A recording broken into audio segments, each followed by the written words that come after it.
shit up, way up to the max. All my hitters know that the shit right here goes bad. On the 1,000, looking like 100 stacks. I be wildin', I be riding with my gang.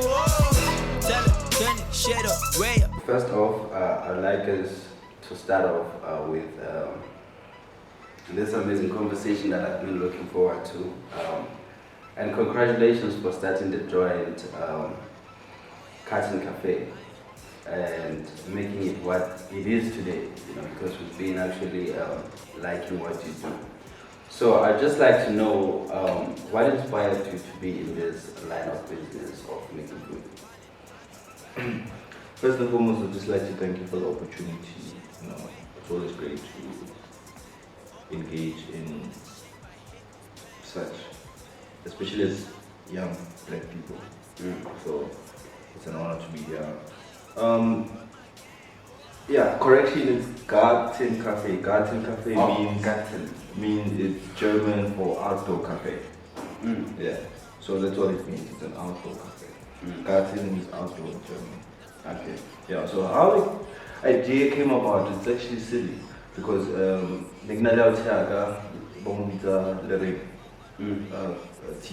he's from around. We met probably early last year. Yeah, and we started hanging out. So we'd go to joint Rockaz, busy corner from our salon and places around town, foods and stuff like that. And we actually realized that on a Sunday there's actually no turnout in the hood. Yeah. So we were like, dude, every Sunday, so music, everywhere we go, each corner is so music, what's going on in this hood, Yeah. Sundays are like supposed to be like the pinnacle of the weekend, where you like have fun, you have work the next day, but you don't like really care because it's a weekend. Yeah. So we were like, why don't we like start something? And I was like, me, I'm always looking out for like business opportunities wherever I go. Because I've been doing projects. I have a couple of projects that I've done in the past. Some have failed, obviously. Then I was like, one day I visited Rockaz, Onale family by the surname Busako. They took us in back in the 80s when we didn't have anything, So my brother and mom and dad grew up that side. So it's just the mom and the kids left on. So she was like, because there was a container previously, where there were the houses, where I actually built the premises. Yeah.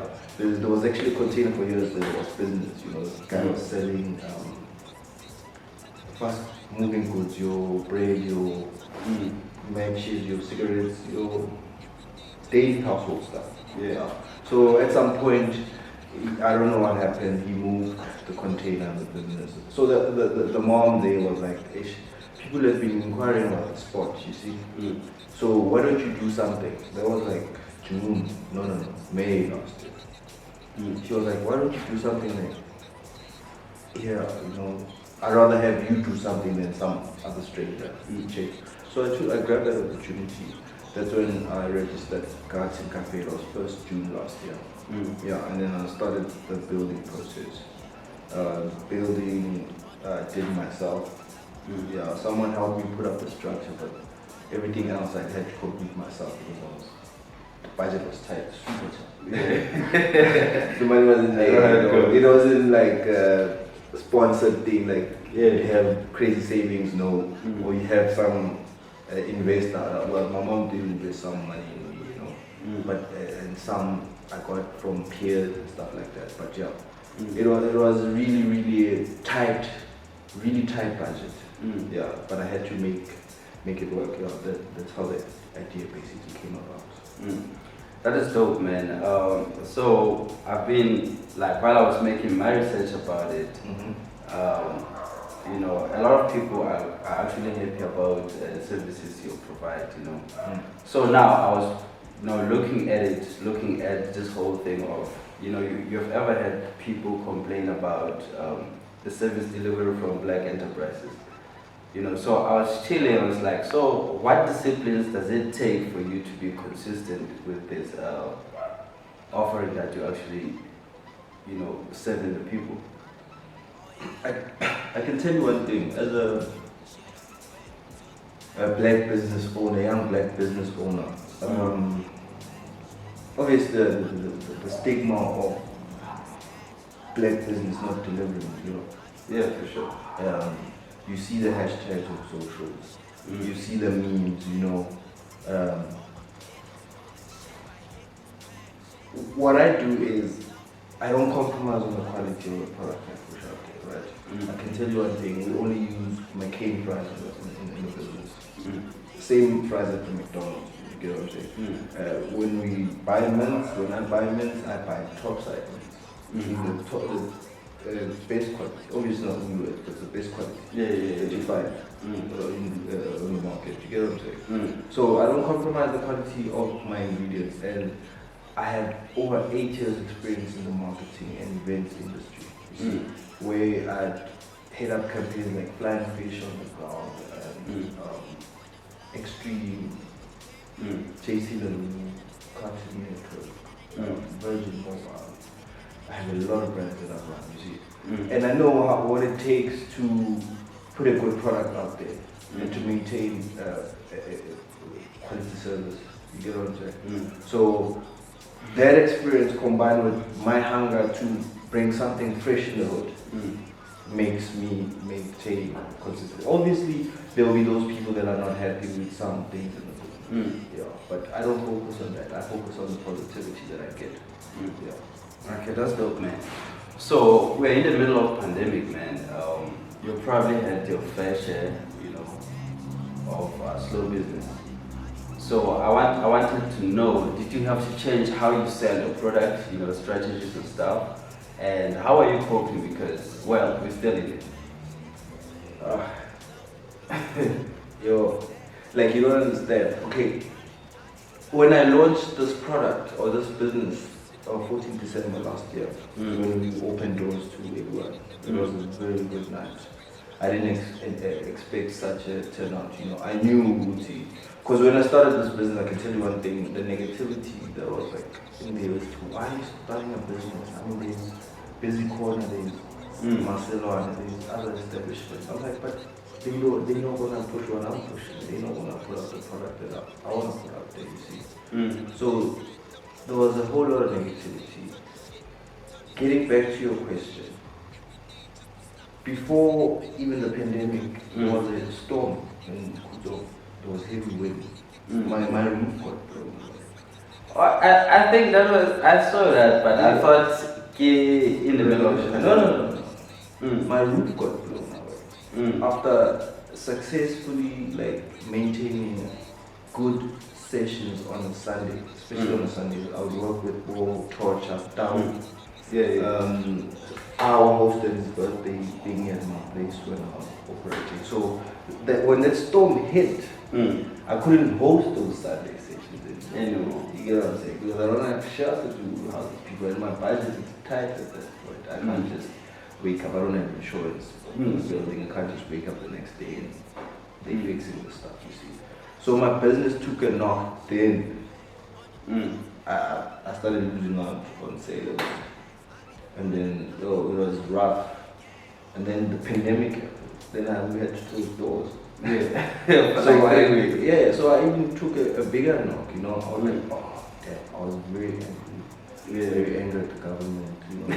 Very angry at the system. Yo, as your boys, this is my first solo project. I've had projects before with mates, with other people. But this was my first project, you know, solo project. So when the pandemic hit, I took even a bigger knock, you know.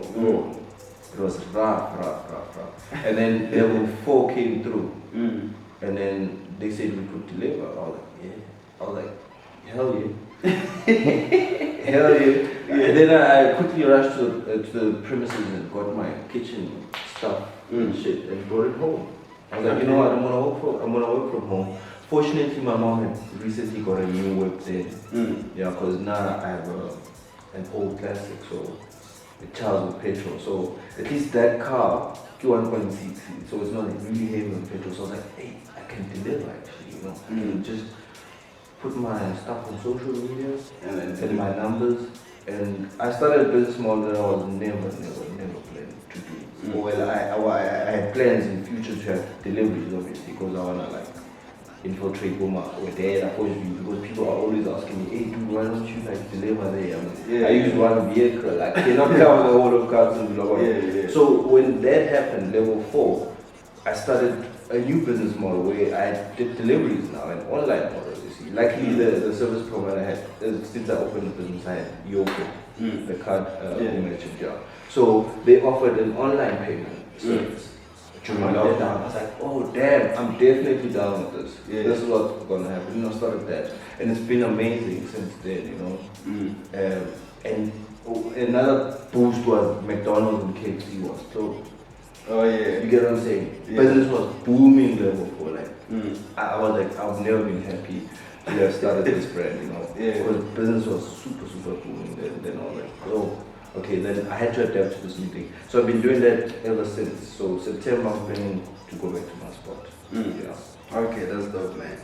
So let's get straight into it. Gig Garten, right? Yeah, Garten Cafe. Garten Cafe. Yeah. So because I was wondering about the buying procedures and stuff, and now you just talked about deliveries. Which products do you guys offer there? Because I was looking at the menu and I wasn't sure if you offer like specific things for specific days, things like Mkhodu, because you've got like Mkhodu Monday, right? Yes. Yeah. So how do people maneuver around the menu? Do they get anything any day, or how does everything happen? Then you asked that.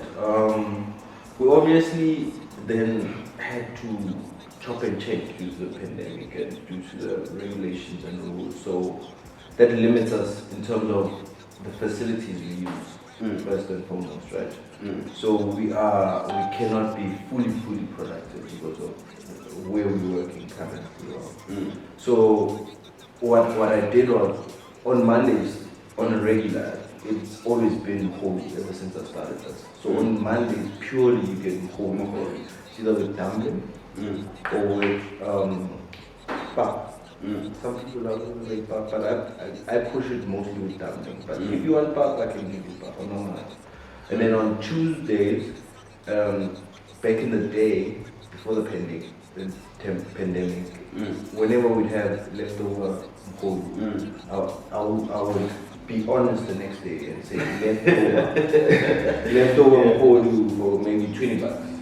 You get what I'm saying? Half price. It started at 14 half price. And then when the pandemic hit, on a Tuesday, I started offering beef stew and dumpling because it's winter. Yeah, it's winter. People love those homey, hearty meals. So I started offering that on Tuesdays. But on a regular, Tuesday to Sunday, what you get at the spot is either plain beef, which is steak and boss, with pap, or either fried, chips, classic chips. Yeah, because we only use fries for burgers and wings. Okay. Yeah, and then you get a burger. That's a 200-gram beef patties. It's a Garten recipe. Nothing tastes like it. So that means you can't share what's up in it. You can't? You can't share like the ingredients in the pit. No. I'm not gonna. That's what I'm saying. It's a Garten recipe. Yeah. And then that's for $60. You get that with fries, and then you also get wings. Your winglets with fries. That's also a Garten recipe. Because I doubt anyone makes wings that taste like that. Yeah. That's what you get on a regular. But then September, springtime, we will be offering other items on the menu. I just don't want to reveal now what it is. You'll see on socials. Okay, man, that's dope. So I want us to look at Khutsong, the landscape, looking at Garten Cafe and most probably other competitive businesses. Do you think the business dynamics would be different if it was in a different area? I can tell you something. I spent a lot of time in Soweto. I was living in Soweto for over 5 years. Prior to that, obviously, I didn't go to the north. Midrand, your Lani area, Auckland Park, Braamfontein, Marlborough, something. I've moved around Joburg a lot, you see. Yes, business would boom that side, but how I saw it is, this is my hometown. I grew up here. You know, I see families that actually started businesses and are doing well from back in the day when I was still young. You see. So for me, it was a thing of, you know, I want to mobilize where home is. Yeah. Obviously in Soweto I'll be doing way better, I know. Yeah. Because I hustled that side a lot, you know. Due to like unforeseen circumstances and life challenges and things I went through. I was able to hustle very well, so you know what I'm saying? So I think my business would be at a greater height if I was in Soweto than where I am right now, but I wanna be established here where I grew up. You know, so okay, but I will ask that later. You know, so looking at Carletonville, you know, we young people in here. You know, do you look at the culture of entrepreneurship and maybe, you know, starting sustainable businesses? Do you think the entrepreneurs here, the young entrepreneurs here, take this whole idea very seriously? I can tell you what,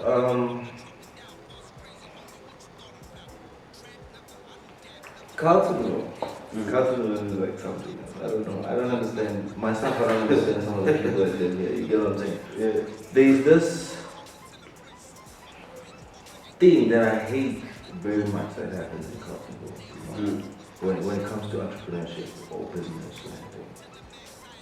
You get someone starting something, right? And you get 5 other idiots that are trying to copy what that person does. You get what I'm saying? And you get people that are buying face in Carltonville a lot. Yeah, I complain about that a lot. People buy face in Carltonville. You know what I'm saying? You can have a whack ass product on the market, and people will go crazy and say, "No, but because you know you like judging the product, you're not judging the person. You see it's a bad product, but because of the person and social status are high, the product that into it. You come across that a lot in Carltonville. So I don't think entrepreneurs take what they do seriously, first and foremost. If they did, they would have sustainable business. I mean, we've had brands, a whole lot of brands in Carltonville. You know, we've had, and I've been backing all my niggas that's been doing things from back in the days when I was in high school. From the likes of HRT, Detox Lounge, and all those products, all those brands that came and went. You get what I'm saying? I was there, I was supporting the guys. I was everyone's biggest supporter.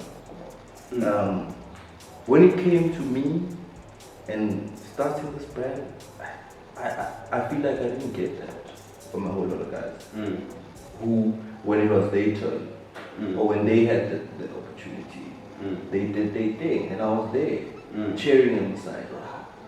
It's dope, man. I follow this stuff.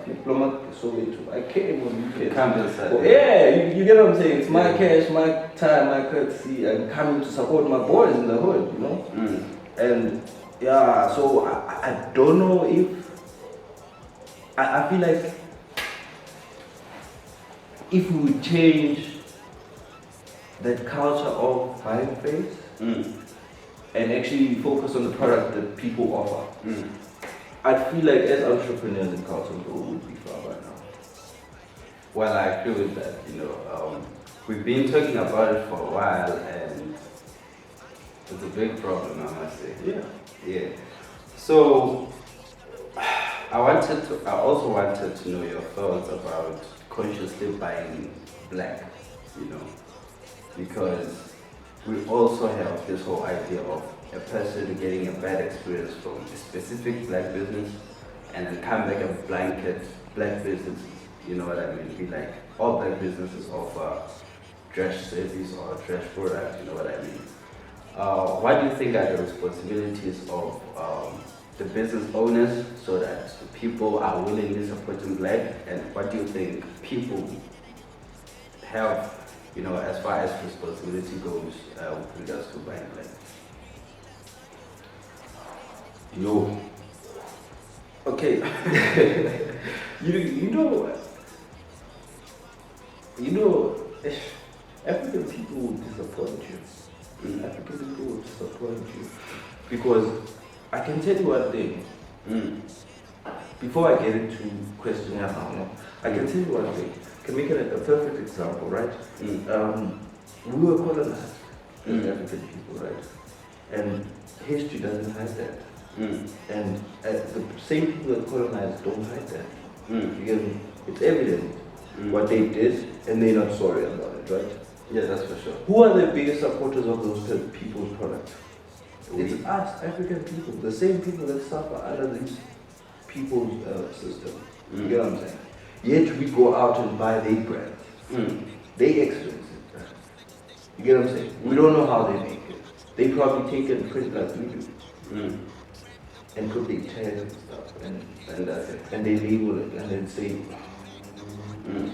so and so brand, it's a luxury brand, 5K a pop or more. You get what I'm saying? We go out in numbers, running. We even our say, look, I want them people die. But some people would argue that because of colonialism, we end up depending on that system. People can say whatever they want to say. My point is, we go out in numbers, knowing very well who the product holder is. You get what I'm saying? And because I know Ian is a dude I grew up with from the same hood, he's pushing his brand and stuff like that. I feel some type of way now. And Ian has been nothing but good to me as a fellow black person. But I question his product because of his skin color. You get what I'm saying? Automatically. That's what happens. So you're also blaming this on what colonialism did, the conditioning of our minds. I'm blaming us black people, or we, for hating ourselves. We hate ourselves to an extent that we don't believe that another black person can have a same quality product as a white person. Yeah, that's how much we hate ourselves. Yeah. Okay, so coming into the question.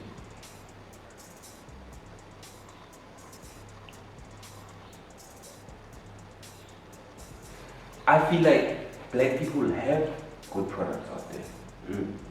We've seen that. I'm not going to mention names of the brands we've seen out there. They're doing exceptionally well. They have good products. We just need to believe in ourselves and buy black. If we don't, what is happening is I get paid. I know Ndama's got an establishment, Rockaz, but I come in town to buy or spend my money. And then I expect that my brothers in the hood Do well. Because I'm comfortable right here in town, right? What needs to happen is black people need to buy things from black people. In that way, money is going to rotate amongst black people. In that way, inequality is going to shift. And every black person can be sorted. You get what I'm saying? I don't have to. It's the same. I mean, if this part of go gas, I sell the same product that we can pay or any other brand sells. Why can't you get the stuff from me? One, you're not spending transport, getting on a taxi, coming to town to buy that stuff. It's at your disposal. So by actually spending money on me, you're actually cutting costs. Yeah. You get what I'm saying? But we don't do that. You'd rather come in town and have you'd rather come to town and be seen and take pictures and selfies and check in. Instead of buying from your fellow black person who's selling the same product. The same product that you came for in town. Or even better. You get what I'm saying? So we need to support each other as black people. That's what needs to happen for us for the shop.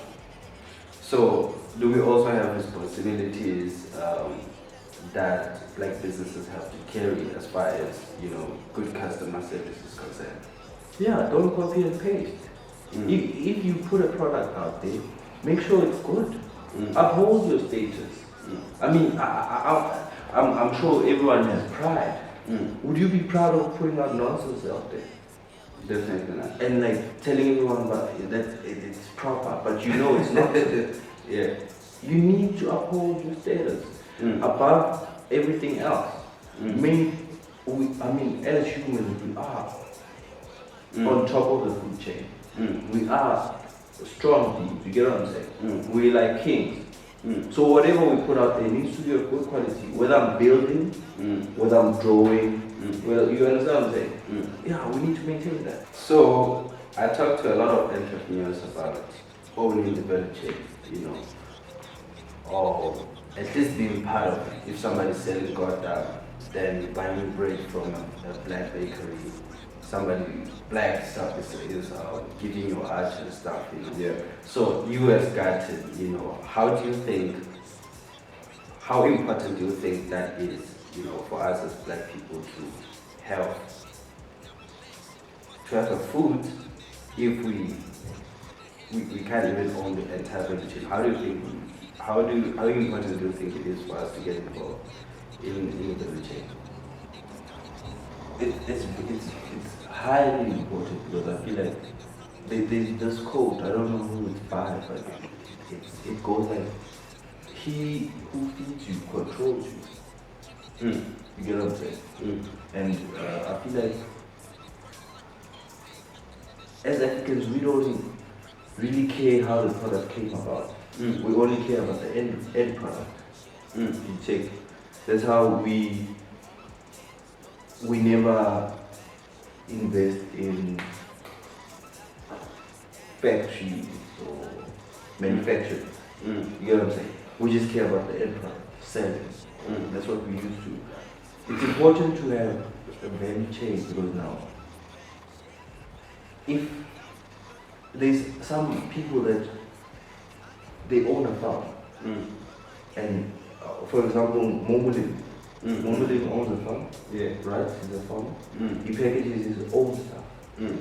He puts his own branding and lyrics at the back of each tomato bag or whatever he's selling. You get what I'm saying? And he puts it out in the market. You see that he didn't call out anyone else to come to his stuff or supply only the tomato or only the potato to someone, and then someone packages and makes it theirs. You get what I'm saying? So it's important for us to have our own value chain so that we sustain like generational wealth. Our kids would have something left to eat. Should we die or should anything happen to us, our kids are sorted. That's how the white people are doing it. So in order for us to compete at the same level as other people, we need to do that for ourselves. It's very important. Yeah. So this is most probably the first time we have to copy and paste the system. Well, I mean, it's over. It's 2020 now. Yeah. So that's over 2020 years of colonization. It's all. You can never overthrow the system. We can only copy what it does and do it better because we can. Yeah, that's what needs to happen. Yeah. We already conform to it, right? We are comfortable with it. So let's make it ours then. Let's take it back. Yeah, that's all we can do. Okay, that's dope. So taking everything back to Garten Cafe right now, do you have plans of having it in different areas of Marathon? Definitely. I mean, there's development happening in the whole site. Oh yeah. You know that they're going to build schools that side. You know that.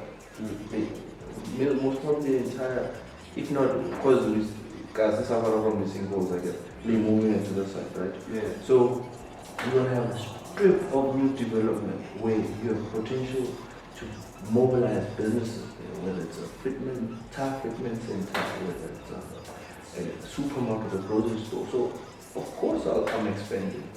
Of course I want a piece of that pie. everywhere, whether it's wherever or it's been. Even if it means I have to build a container somewhere and pop up my store, I'll do that.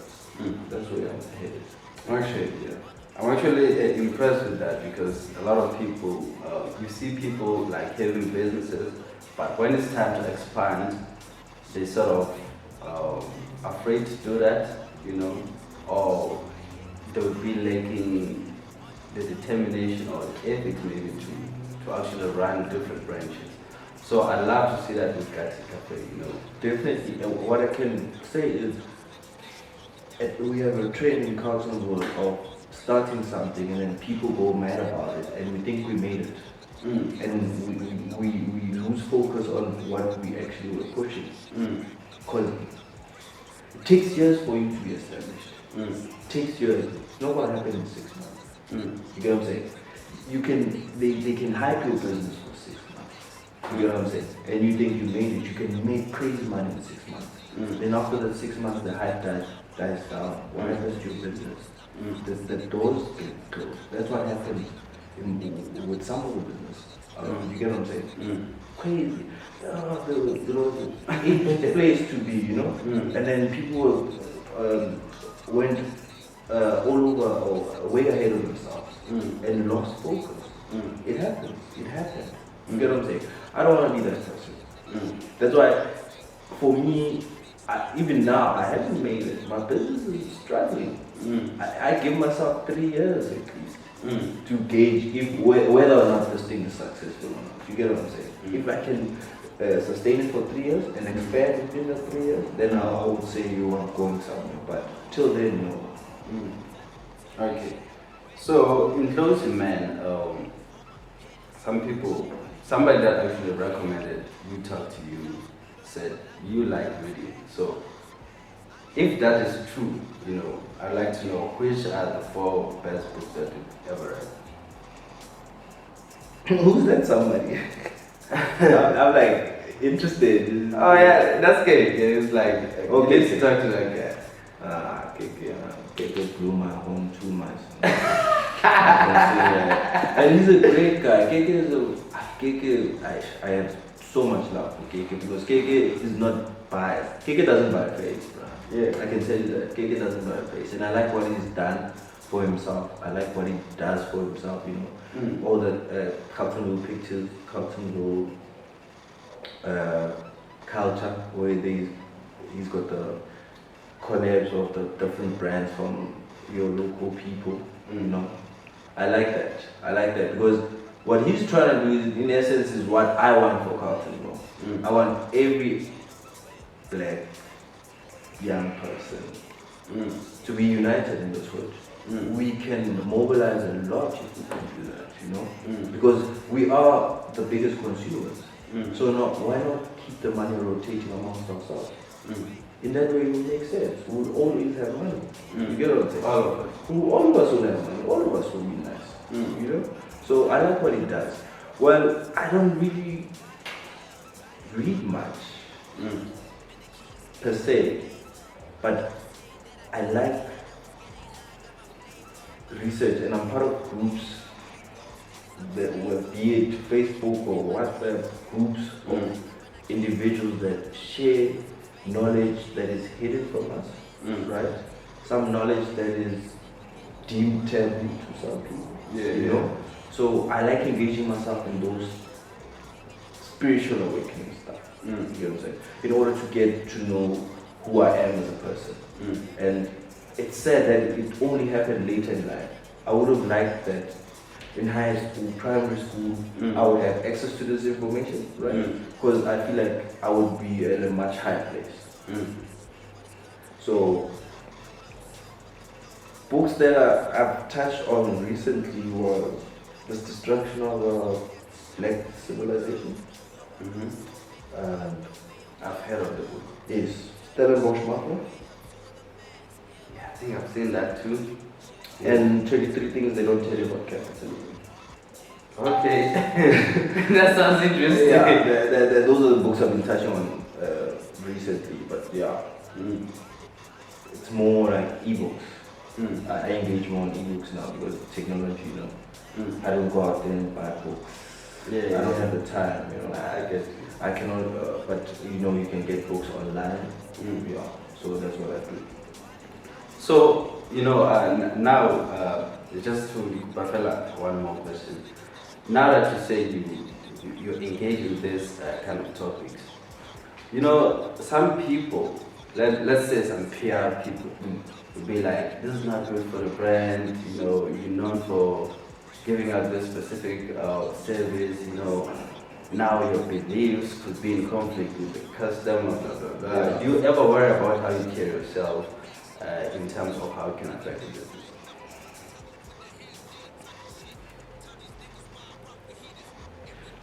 Thing is, okay, okay, I don't really care or take into consideration how I carry myself in line with the effect it would have on the business, right? Because I am my own individual, and the business is business. You get what I'm saying? Business is business. If we were to link business and individuals, right now we wouldn't be buying certain brands. You get what I'm saying? But we buy the brands anyway because they're good brands. You get what I'm saying? So if ever that was ever an issue, I'd say a whole lot of business before mine would have failed.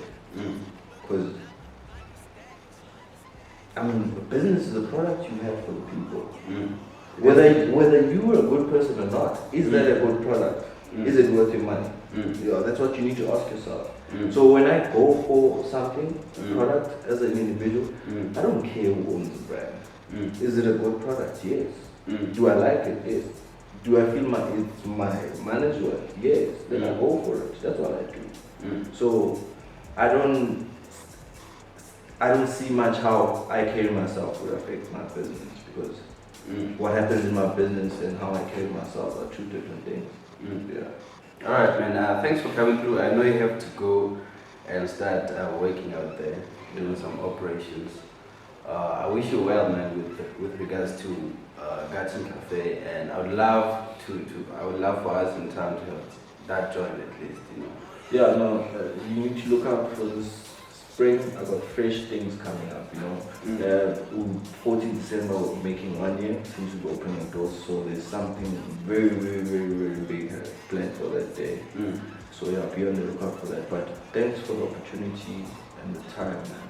It's always a pleasure when young people engage in such conversations, especially locally, you know. And I wish you well with your channel as well. You know, I'll start following that stuff, you know. I didn't know about your channel until you hit me up, you know. So yeah, because I mean, we don't get to see that stuff on a regular. I mean, people who share memes are quick to share memes, but they're lazy to share content of their friends or someone peers they know. You get what I'm saying? So I wish you well on your channel. I wish you grow your following, and I'll definitely be sharing your stuff. Thank you so much, man. It's a pleasure to have you. I'm the newest hit that they've been talking about. And tell these labels they should walk it out. Get you dead and nigga, fuck, I choke it out. Bars is crazy, homie, what you thought I'm about? Trap nigga, I don't dab nigga, fuck a deeper dance, this is rap nigga.